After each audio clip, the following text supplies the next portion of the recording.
দেশের স্বরাষ্ট্রমন্ত্রী এসে এখানে বলেছে আমরা সোনার বাংলা করব। তাহলে পাশে ত্রিপুরা, সোনার ত্রিপুরা হচ্ছে না কেন? সোনার আসাম হচ্ছে না কেন? সোনার বিহার হচ্ছে না কেন? মধ্যপ্রদেশে জল খেতে গিয়ে 11 জনের মৃত্যু। একটা মানুষকে বেঁচে থাকতে তার পানীয় জল প্রয়োজন। সেই পানীয় জল যে বিজেপির ডবল ইঞ্জিন সরকার দিতে পারে না, সেই বিজেপির গণতন্ত্র আর মানুষের অধিকার নিয়ে কথা বলার কোনো মৌলিক অধিকার নেই। যে বিজেপি 1 বছরে 2 কোটি চাকরি দেবো বলেছিল, 11 বছরে কত চাকরি হয়? 22 কোটি। ভারতবর্ষে কটা বিধানসভা আছে? যেমন বাংলায় 294টা বিধানসভা রয়েছে, ভারতবর্ষ জুড়ে 4123টা বিধানসভা আছে।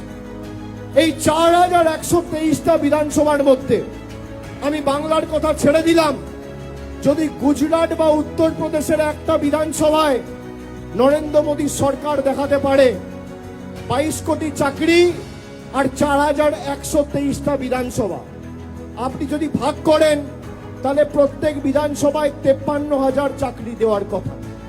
নরেন্দ্র মোদী সরকার যদি প্রমাণ করে একটা বিধানসভায় 50,000 ছেড়ে দিলাম, 5,000 চাকরি দিয়েছে, আমি রাজনীতির আঙিনায় পা রাখবো না, আজ থেকে রাজনীতি ছেড়ে দেবো, এত বড় কথা বলে দিয়ে গেলাম। দেখাতে পারবেন?